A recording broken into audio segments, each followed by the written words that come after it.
Rabotai, Ilchot Souka et Arba Minim Souka et les 4 espèces. Donc, on va commencer par la Souka. Donc, il est écrit dans la Torah, dans des Soukot, dans des cabanes, vous vous installerez Shivat Yamim, 7 jours. Premier verset.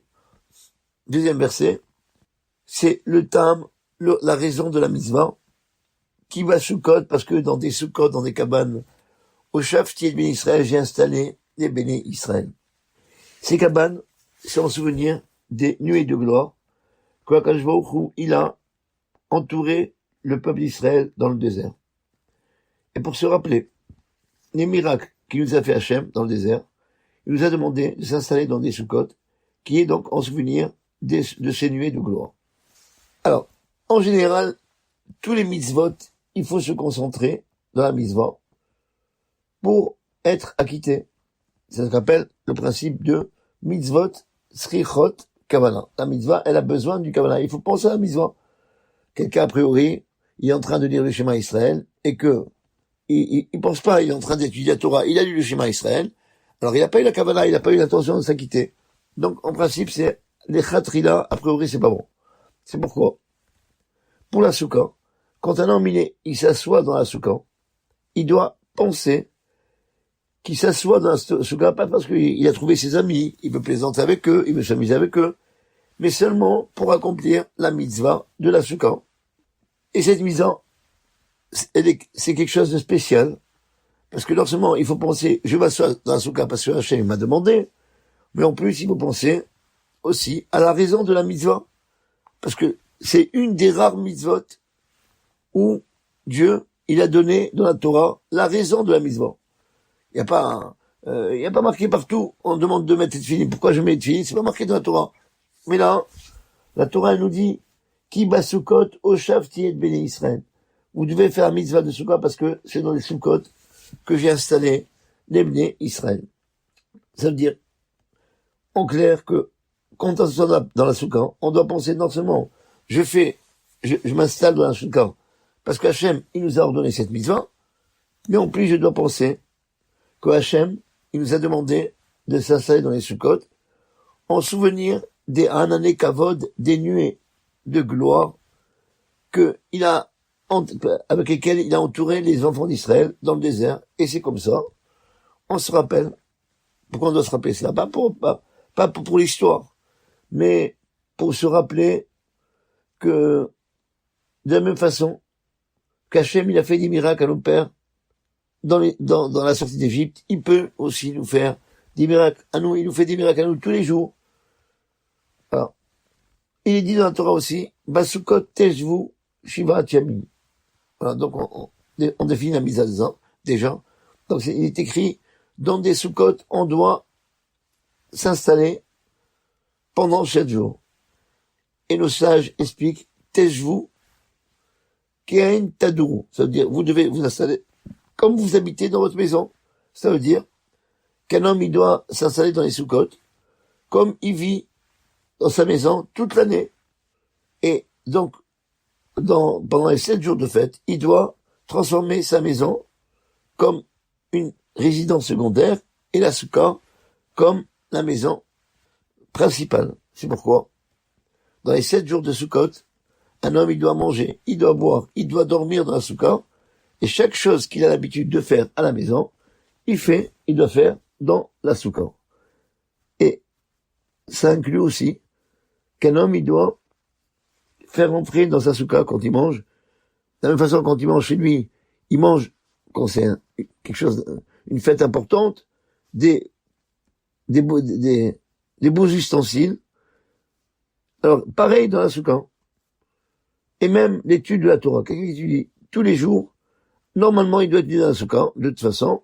Si par contre, il est en train d'étudier quelque chose qui exige un approfondissement, et c'est difficile pour lui, ça le dérange de faire dans la soukha, parce que dans la soukha, surtout comme dans le cas où c'est une soukha communautaire, il y a beaucoup de gens qui viennent pour plaisanter, pour parler. Bon, Hachem, c'est bien, mais et lui, il peut pas se concentrer. Donc, il a le droit d'étudier dans ce cas-là, chez lui à la maison. Mais la tefila, par contre, même s'il y a un minyan dans la soukha, c'est beaucoup mieux de prier dans un beth knesset, dans une synagogue. 2 raisons. Parce que d'abord, Akadosh Baruch Hu, il nous dit que la tefila d'un homme, la prière d'un homme n'est écoutée que dans une synagogue et non pas autre part.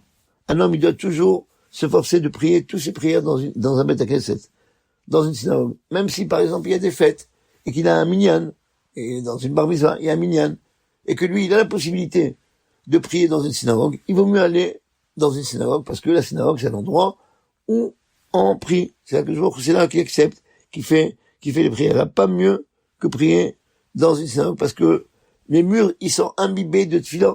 Okay? De la même façon que dans un hôpital, des fois, à l'époque, quand il y avait un hôpital, il y avait tellement de malades que les murs, ils sont imbibés de microbes. Alors des fois, on détruisait un hôpital, on construisait un nouveau. La tefila, c'est l'inverse. Une synagogue, c'est l'inverse. Ça veut dire ces murs, ils sont imbibés de tefila.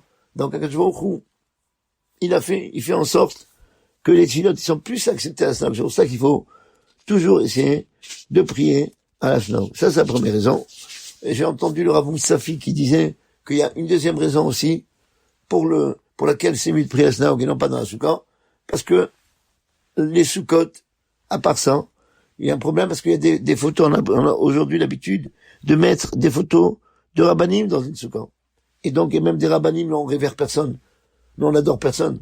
La seule personne que on adore, c'est Akadosh Baruch Hu. C'est pour ça, on n'a pas le droit d'avoir des photos à l'endroit où on prie. Pour ça, dans une synagogue, on n'a pas le droit de mettre des photos même des plus grands rabbanim dans une synagogue. On n'a pas le droit de le faire. Si on veut les mettre, à la rigueur, on peut les mettre derrière, mais pas en direction de l'endroit où les gens, ils s'orientent pour faire la tefila. Donc, on n'a pas le droit de mettre des photos à l'est pour ne pas se prosterner devant n'importe quel rave. Alors, c'est marqué dans la halakha que même si quelqu'un, il va sur la tombe d'un rave pour prier, il doit pas formuler ses demandes en disant, voilà, rave, donne-moi telle et telle chose. Aucun rave ne donne quelque chose. Il faut savoir que c'est ça notre force. On sait que il y a que Akadosh Baruch Hu qui peut nous donner. On doit dire, quand on est sur la tombe d'un rave, que par le srout, le mérite de ce rave-là, Hachem, donne-moi telle et telle chose. On n'a pas le droit. Il y a que Akadosh Baruch Hu qui donne. Pas l'intermédiaire des tzadikim, parce qu'ils ont plus de mitzvot, ils ont plus d'efforts. Des fois, c'est pas des grands de la Torah, mais c'est parce que des fois, ils ont fait ce qu'on appelle la mitzvah de Zikouy Arabim. Ils ont beaucoup d'élèves. Ils ont approché des gens de la Torah. Voilà. On peut demander à ces gens-là une bracha. Mais il faut savoir que quand on fait la bracha, lui-même, il doit dire que Hachem, il te donne telle et telle chose. Et non pas moi, nous, on donne rien. C'est pour ça que on met aucune photo. On se prosterne pas devant aucun rab dans la Torah. Et pareil, la raison pour laquelle, par exemple, on n'a pas le droit de prier on n'a pas le droit, de mettre des miroirs dans une maison de deuil, parce que quand on fait des miroirs, on se prosterne devant soi. Même devant soi, on n'a pas le droit de s'adorer soi-même. Voilà. Il faut adorer quoi que je vous. C'est pour ça qu'on met pas de miroir on couvre les miroirs dans une maison de deuil.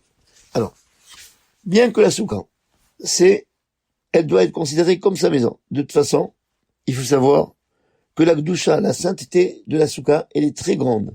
C'est pour ça que les Chachamim, nos sages, ils ont interdit de faire dans la soukha des choses qui sont gnaï, méprisables, ou bien des choses qui sont blâmables, ou des choses méprisables. Par exemple, pareil, c'est pas bien de parler des discussions profanes, ou bien, par exemple, jouer aux cartes dans la soukha. On ne veut bien que la soukha, elle a une carte, aux cartes ou un autre jeu. De toute façon, bien que, normalement, on doit faire de la soukha comme sa maison. Ça veut dire que même les discussions profanes et les jeux, on doit les faire dans la soukha. De toute façon, il doit essayer de diminuer cela le plus possible et il doit s'efforcer de parler dans la soukha que des livrets Torah. Mais, ça veut dire que s'il doit parler avec son ami, c'est mieux de parler à la soukha, puisque, on a dit, taisez-vous, de la même façon que, durant l'année, quand tu parles à ton ami, tu le parles, dans ta maison. Alors, quand tu dois lui parler pendant le soukha, tu lui parles dans la soukha, mais il faut essayer de diminuer le plus possible les discussions vaines dans la soukha, et aussi, il doit s'efforcer de ne pas se mettre en colère du tout dans la soukha.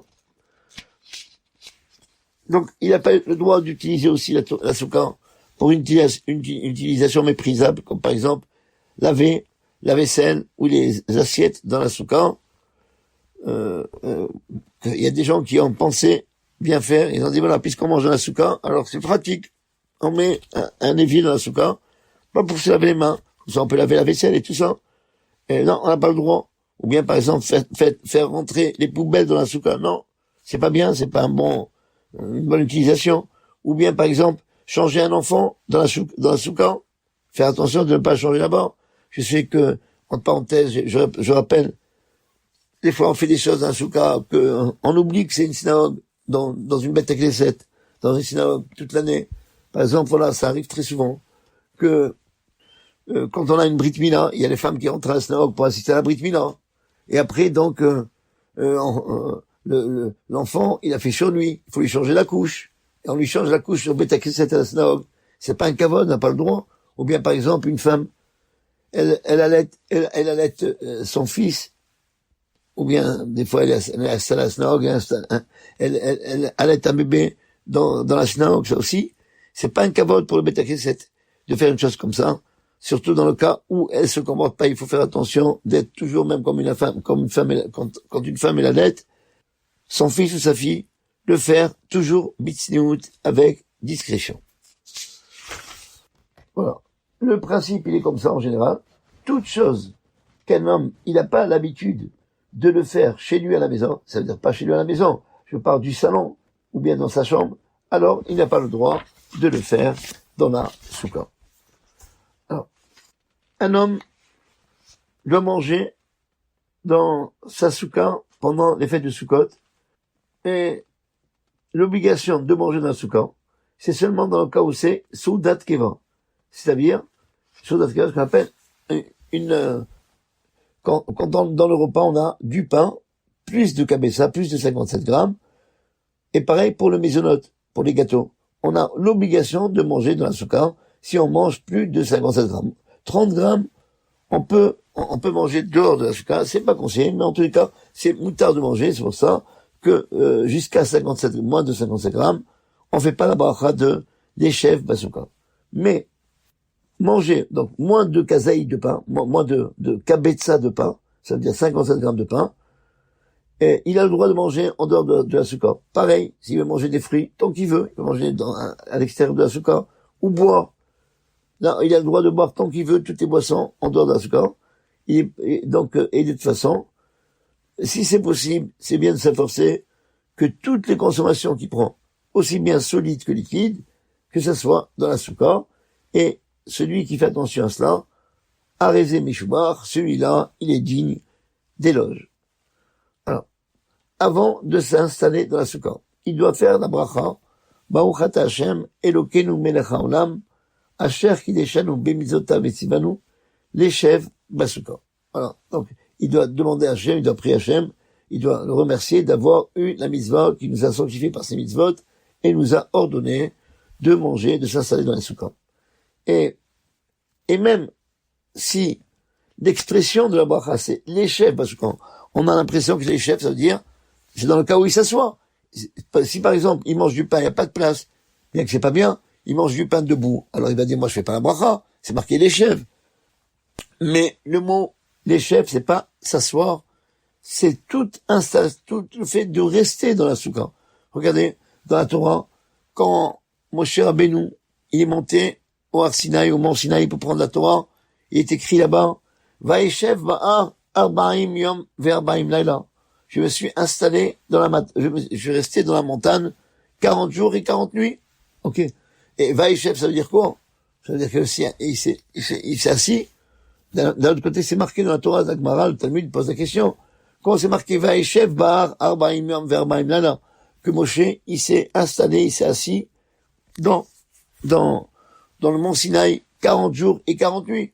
Et pourtant, il y a marqué autre part, il est écrit autre part, Ve'anochi amati ba'ar, et moi j'étais debout dans la montagne 40 jours et 40 nuits.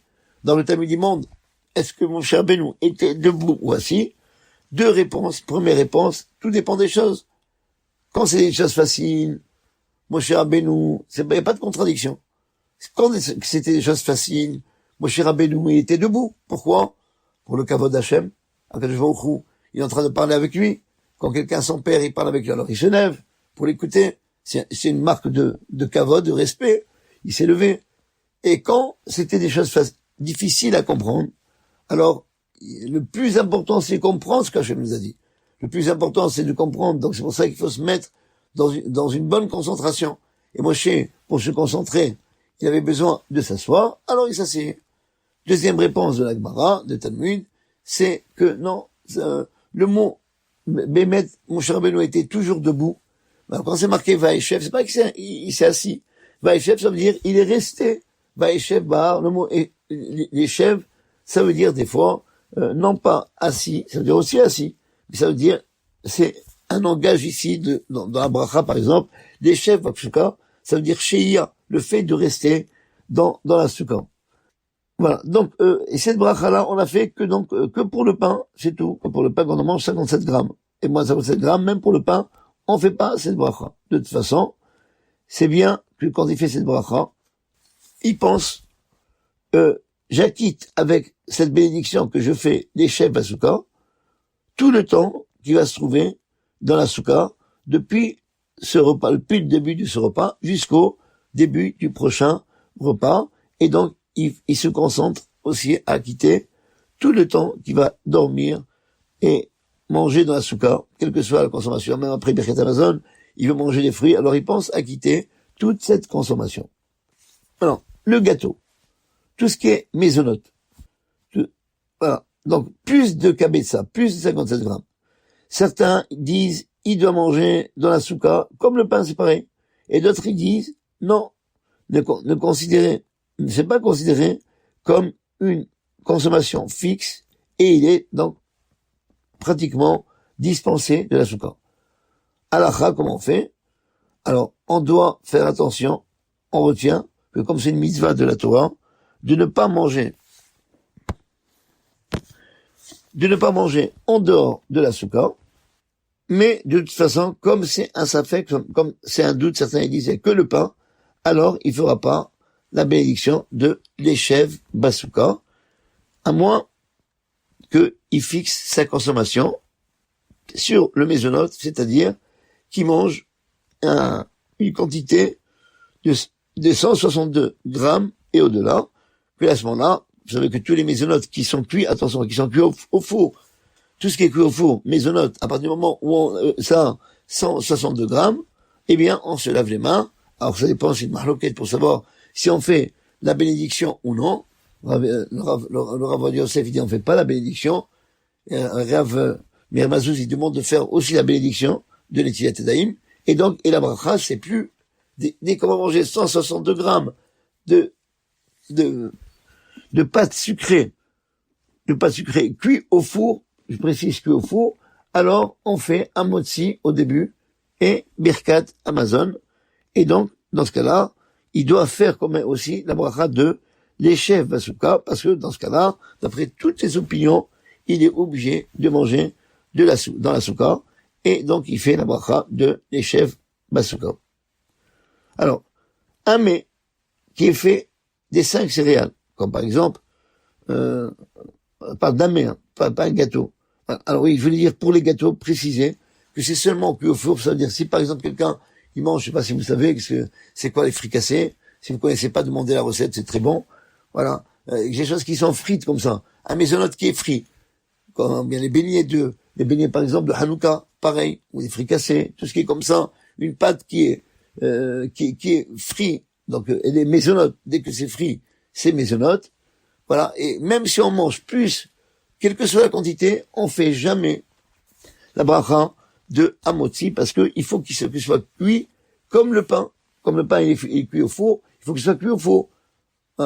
Donc les mésonotes comme ça, ou bien par exemple, il faut que c'est aussi la forme du pain. Si c'est pas la forme du pain, ça devient jamais hamotzi. Il faut que ce soit par exemple, je sais pas, une brioche sucrée, donc c'est la forme du pain, et même si c'est pas la forme de la baguette, mais il y a des pains qui ressemblent à ça. Donc on fait la bracha de hamotzi dans le cas où une pâte est sucrée, et elle a plus de 162 grammes. Alors, maintenant, un mets qui est fait avec les 5 céréales, par exemple. C'est vraiment un plat, comme le couscous, comme les pâtes. Alors, s'il mange plus de 56 grammes, il doit manger dans la souka, et de toute façon, il fait pas la bracha de l'échec la souka, à moins qu'il mange 162 grammes. Le riz. Même si le riz, il nourrit. Voilà. C'est nourrissant. C'est pour ça que d'ailleurs, on parle en parenthèse pour le riz. Rappelez-vous toujours le mot amen. Quand on fait la bracha du riz, on fait d'abord la bracha au début. Et on fait la bracha de Mezonot, mais à la fin, on fait boré nefashot rabot. On fait pas à la mechia. C'est mixte. Ça veut dire, d'un côté, on le considère comme des gâteaux, comme des pâtes sucrées. On fait boré mine Mezonot. Pourquoi? Parce que le mot Mezonot, c'est pas des gâteaux. Mezonot, ça veut dire que c'est quelque chose qui nourrit. Et c'est pour ça que d'après la halakha, si quelqu'un, il fait sur un autre aliment, il prend par exemple, je sais pas, il prend un fruit, il fait boré mezonot, est-ce qu'il doit recommencer la bracha ou non? Il recommence pas la bracha. Il a quitté. Il y a que l'eau et le sel qui ne nourrissent pas, que s'il a fait mezonot, il n'est pas acquitté. Il doit refaire chaque année. Mais toutes les autres alimentations, s'il a fait mezonot à la place de boré peri haetz, boré peri adama, tout ce que vous voulez, toutes les choses qui existent, qu'Hachem il a créées, ils nourrissent. Donc, tout ce qui nourrit, eh bien, il a quitté, s'il a dit, bourré, miné, mezonot. Et donc, comme le riz, c'est fait pour nourrir, d'ailleurs, les Chinois, ils mangent que du riz, et donc, c'est pour ça qu'on fait bourré, miné, mezonot. Mais à la fin, on fait bourré, les fachot, c'est, rappelez-vous, le mot riz en hébreu, ça se dit orez, et orez, les initiales de ce mot, le aleph, c'est l'aliment lui-même, orez, après, non, pardon, il faut se rappeler le mot amen. Donc celui qui mange du riz, il doit se rappeler le mot amen, et le mot amen, c'est les initiales de, c'est facile de retenir amen, les initiales du mot amen, c'est le aleph, c'est orez, le riz, alors le même, c'est mezonot, et le noun, c'est nefashot, pour dire que le riz, au début, quand on mange du riz, comme ça nourrit, on fait boré, miné, mezonot, et à la fin, on fait boré, nefashot. En tout cas, on va revenir bientôt, Ben Hashem, quand on aura le cycle des cours de la semaine, on reviendra sur les brachot, quel bracha on doit réciter sur chaque aliment. Alors, donc, le riz, bien qu'il nourrit, ça rime, et qu'on fait bourrer mille mezot, il n'est pas obligé de le manger dans la souka, et on fera pas, donc sur le riz, la bracha de l'échef à souka, même s'il mange beaucoup de riz, parce qu'il fait pas partie des 5 céréales. Pour l'eau, pareil, pour le vin aussi pareil, ou pour les fruits qu'on mange, il n'a pas l'obligation de manger dans le souka, et même s'il mange et qu'il boit beaucoup de ces aliments, il n'est pas obligé de les prendre dans le souka. Donc même le vin, rappelez-vous, il n'y a pas de chiouf d'obligation de manger dans le souka. C'est pour ça, quand quelqu'un, par exemple, il doit faire l'Avdallah samedi soir, ou bien il doit faire l'Avdallah à l'issue de la fête. Je parle des premières fêtes. Voilà. Et que sa femme n'est pas venue à la souka. Et que vous savez, on a l'habitude que la femme, elle boit pas le vin pour la Avdallah. Ok. Il doit lui faire l'Avdallah. Donc, l'habitude, c'est que la femme, elle boit pas le vin, bien que c'est pas interdit. Que d'après je rappelle, il y a beaucoup de femmes qui pensent que si leur mari n'est pas là, à cause du fait qu'on n'a pas l'habitude de boire du vin, alors elle fait pas du tout l'Avdallah. Non, la halakha n'est pas comme ça. Une femme qui est toute seule et qui est obligée de faire elle l'Avdallah, elle fait l'Avdallah et elle boit aussi le vin. Simplement, c'est une habitude qu'on a de ne pas, que la femme, elle ne boit pas le vin. On expliquera un jour pourquoi on n'a pas tellement le temps, parce qu'il y a tellement de la faute à voir qu'on n'a pas le temps de s'attarder sur cela. Mais en tous les cas, d'après la halakha, la femme, elle doit boire le vin dans le cas où elle fait le kiddush. Je crois que c'est chez les Ashkenazim, ils disent, et les femmes, ils ont très peur de boire le vin parce qu'on leur disait depuis leur jeune âge que si elle boit le vin de l'Avdallah, les moustaches, elles vont leur pousser. Et donc, comme une femme ne veut pas être, elle va être rasante, elle veut déranger trop son mari, alors elle veut pas boire, elle a peur d'avoir une moustache, elle boit pas le vin. Ils ont une peur effarée de ne pas boire du vin. Donc, c'est pour ça que, d'après la halakha, si elle fait le kiddush, l'Avdallah, elle boit le vin. Mais si, par exemple, son mari, il rentre chez lui à la maison, et il veut la quitter de l'Avdallah, il peut, puisque d'après la halakha, il n'est pas obligé de boire le vin uniquement dans la souka, il peut boire à l'extérieur de la souka. Voilà. Maintenant, si une personne a oublié de faire la bracha de l'Eshev Basuka, avant de manger. Alors, il peut faire la bracha tant qu'il est au milieu de sa Seouda, de ce repas, même dans le cas où on est arrivé à la consommation des fruits, tant qu'il n'a pas terminé le repas, il peut faire, puisqu'il a mangé déjà le pain, etc., il peut faire la bracha de l'Eshev Basuka. Voilà. Maintenant, par contre, si quelqu'un, voilà, on va parler de quelqu'un qui a prié, voilà, je prends un exemple, quelqu'un qui a fait Shachrit, voilà, le matin, un jour de Sukkot. Et après Shachrit, il a été manger son petit déjeuner à la Sukkot. Il a fait, donc, la bracha de l'Eshev Basuka. On a dit que la bracha de l'Eshev Basuka, ça va, on le fait quand on mange du pain. Donc voilà, il a été prendre son petit déjeuner, il a fait la bracha de l'Eshev Basuka. Maintenant, et après le petit déjeuner, il avait rien à faire, Baruch Hashem, il travaillait pas pendant Chol HaMoed et demi-fête. Il est resté dans la Souka, il est resté comme ça, il a étudié, il a parlé avec ses amis. Et après, maintenant, arrive le repas du midi. Il est resté, depuis, il avait rien à faire, Baruch Hashem, il a enfin beaucoup à faire. Il est resté dans la Souka jusqu'au prochain repas. Il a mangé le petit déjeuner, il est resté à parler ou à étudier, et maintenant il n'a pas quitté la Souka.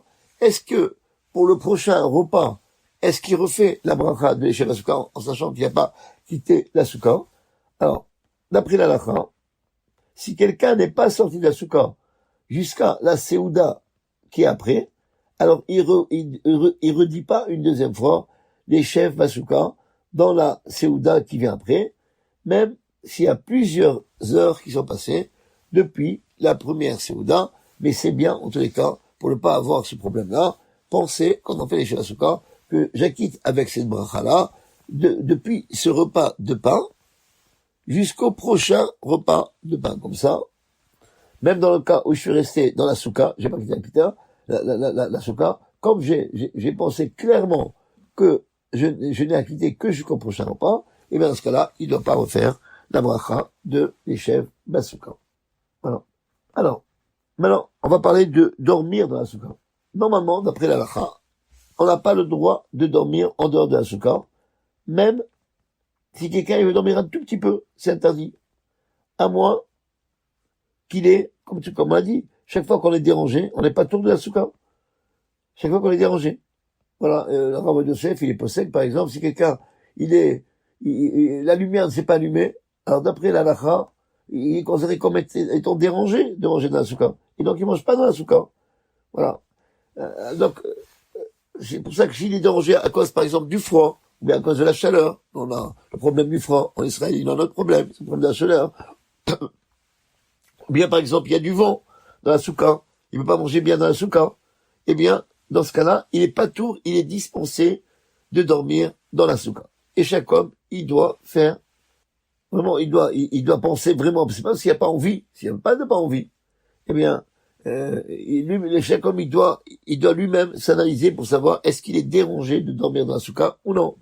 Et non pas faire comme beaucoup de gens qui se dispensent de dormir dans la souka pour n'importe quel prétexte qui est très faible, il n'y a aucune raison. Mais bon, on n'a pas l'habitude de dormir, on n'a pas l'habitude, ça n'existe pas. On a une mitzvah, comme on mange dans la souka, on doit dormir dans la souka.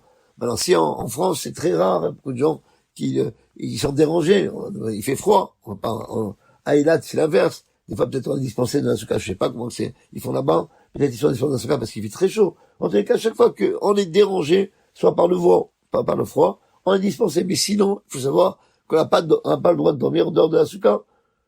Et à tel point qu'on dit que si on a le chiyuv de manger dans la souka, si on a l'obligation de dormir, de la souka, quelqu'un qui voit son ami dormir en dehors de la souka, alors c'est bien de le réveiller doucement et lui demander, tu n'as pas le droit de dormir ici, va dormir dans la souka.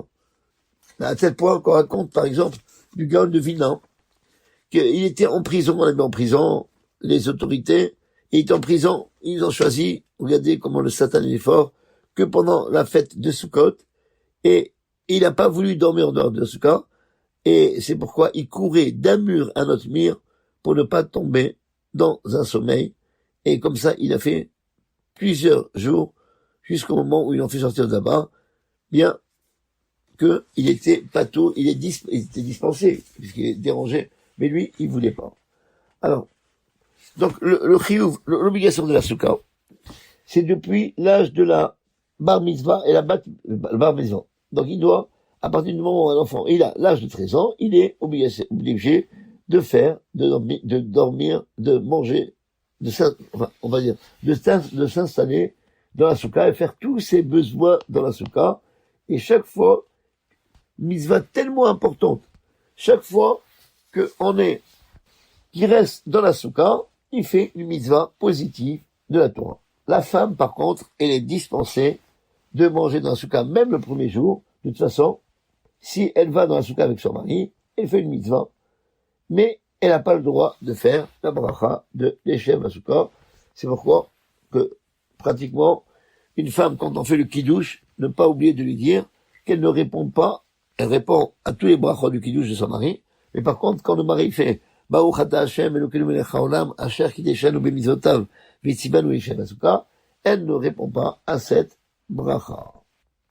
Bien qu'on a eu que la femme est dispensée de la soukha, aussi les enfants, qui sont moins de l'âge de 5 ans, de toute façon, c'est mitzvah pour chaque homme de prendre sa femme avec lui, mais qu'elle vienne tout seul, parce que bon, prendre sa femme aujourd'hui on ne peut pas dire ça, qu'elle vienne tout seul avec lui pour la fête, ne pas laisser partir, comme beaucoup de fois dans les soukottes, les maris viennent tout seuls manger dans la soukha, ou bien ils font un mouti, ils s'en vont. Non, n'oubliez pas que les fêtes de Sukkot, c'est une fête, oui, c'est une fête, et chez nous, une fête, ça se fait avec la femme et les enfants, il faut que tout le monde mange ensemble. Donc c'est une mitzvah de manger avec son mari, que toute la table soit pleine. Le jour de fête, c'est ça. Toutes les fêtes, c'est comme ça. Les fêtes, c'est le jour on a la mitzvah de Vesamarta bechagecha. On doit se réjouir de la fête. Kalvachomer a plus forte raison pour la fête de Sukkot, où c'est marqué 3 fois. Et en plus, dans la tfila, comment on appelle l'affaire de Sukkot? Chaque fête, c'est Matan Torah, etc. Mais Sukkot, on dit Zeman Simchatenu. C'est la période de notre joie. Donc c'est pour ça qu'un homme, il doit être joyeux. Alors il doit aller avec sa femme, avec ses enfants, dans la soukha, et d'abord pour manger avec eux, et aussi leur parler du chesed, de la bonté qu'Hachem, il nous a fait pendant les fêtes de Sukkot. C'est comme ça, quand on raconte, quand on parle à table, le Shabbat, les gens qui mangent, c'est tout, ils s'en vont, le Shabbat, il n'y a pas de zmirot, il n'y a pas de chansons, il y a beaucoup de rabbanim qui disaient que la raison pour laquelle ils ont raté leur éducation, c'est parce que ils étaient tellement pressés d'étudier que le Shabbat, ils ont bâclé le repas. C'est mitzvah, le Shabbat et les jours de Yom Tov, de rester à table, de parler, de faire des vrais Torah. Il faut que l'enfant, il ressente toutes les fêtes, par l'histoire qu'on leur raconte, par la chaleur qu'on a dans la fête, et parler dans le repas, tout ça, c'est une mitzvah parce que c'est comme ça que on rapproche les cœurs. Donc c'est pour ça que, d'après la halakha, la femme, c'est bien qu'elle aille avec son mari, parce que, en même temps, donc c'est une mitzvah de rester avec sa femme et ses enfants.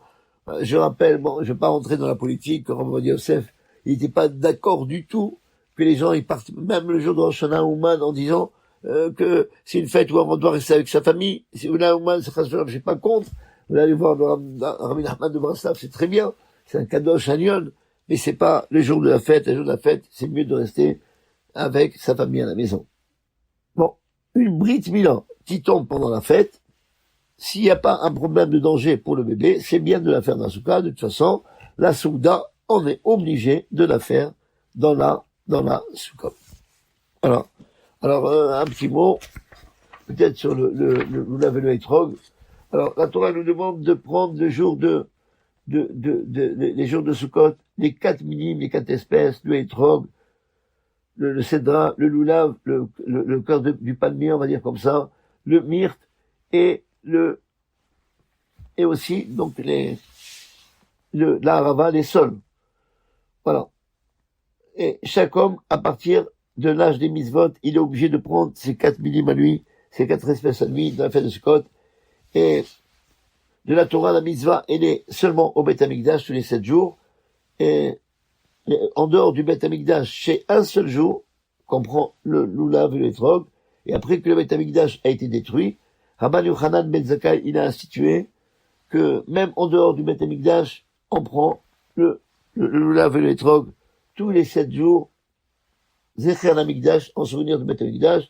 C'est pourquoi il faut savoir qu'aujourd'hui, de nos jours, le premier jour de Sukkot, la mitzvah, elle est de la Torah, et tous les autres jours, ce n'est que midrabanan, que par ordre rabbinique. Un enfant, dès qu'il sait comment agiter le lulav, son père a l'obligation de l'éduquer à faire la mitzvah des arba minim, les 4 espèces, et s'il a la possibilité de le faire, c'est bien qu'il achète à son fils les 4 espèces. De toute façon, il n'est pas obligé de lui acheter les 4 espèces meudarim, des beaux espèces, mais il faut qu'il soit caché, pas prendre n'importe quel. Il y a beaucoup de gens qui viennent voir les vendeurs de loulav et de être dire tiens, un loulav pas soul pour mon fils, il n'a pas le droit. Le but c'est de l'éduquer au mitzvot. Donc il doit aller prendre quelque chose de caché. Même le caché, c'est pas obligé de prendre le SMIC, on va dire comme ça, de la cacheroute. Il n'est pas obligé de lui prendre un beau loulav. Les femmes sont dispensées de la mitzvah des arba minim, des 4 espèces. Pourquoi? Parce que c'est une mitzvah déterminée par le temps. Et si maintenant elles veulent prendre le loulav et l'agiter, elles peuvent faire, mais elles n'ont pas le droit, pour nous les Sfaradim, je rappelle les Sfaradiotes, n'ont pas le droit de faire la bracha sur le loulav le hétrog. Et même si quelqu'un vous propose de faire la bracha, vous dites, chez nous, on fait pas la bracha, parce que pour nous, les femmes, si elles font la bracha sur le loulav le hétrog, chez les Sfaradim, c'est une bracha les batalans. Et même quand ils prennent le loulav, ils ne l'agitent pas dans les 4 coins, mais il les prend seulement dans les mains, sans agiter le loulav et le hétrog. Ça, c'est pas un chidouche que je donne, c'est marqué, vous voyez, dans les Shelot ou Tshulot, les responsables du Bel Israël, dans le Rav Pernim, lui, il rapporte comme quoi, on n'a pas, dans la première partie du Rav Pernim, le premier tome, vous voyez là-bas, qui dit que les femmes, ils n'agitent pas le loulav, donc même si elles ont envie de prendre le loulav, et voilà, elle n'agite pas le loulav dans les quatre coins, seulement elle prend dans la main, c'est pour ça, c'est marqué dans la lacha, comme quoi, quand le mari rentre à la maison, le jour de Sukkot, il donne à sa femme le loulav et le hétrog pour le mettre dans le vase, comme ça elle le prend dans sa main. Dans tous les cas, voilà, elle peut faire comme ça, mais sans l'agiter, comme c'est marqué dans le Rav Kahanim. Donc ça se trouve dans le Chelek Aleph, dans la partie Sod Yesharim, Siman Yud Bet. Et dans le Chazon Ovadia, je vais le voir, dans la page Shin Nun E, dans la remarque qu'il fait, il dit que la femme n'a pas le droit d'agiter le loulav, ils prennent seulement main si elles ont envie de le faire, ça, il n'y a aucune obligation. Que je vous fasse en sorte qu'il nous donne des bonnes fêtes de Sukkot, que ce soit toujours notre joie, et que cette joie, elle se transmet pas seulement à Sukkot, mais à Hashem, à toute l'année. Hag Sameach Moadim Nisipra.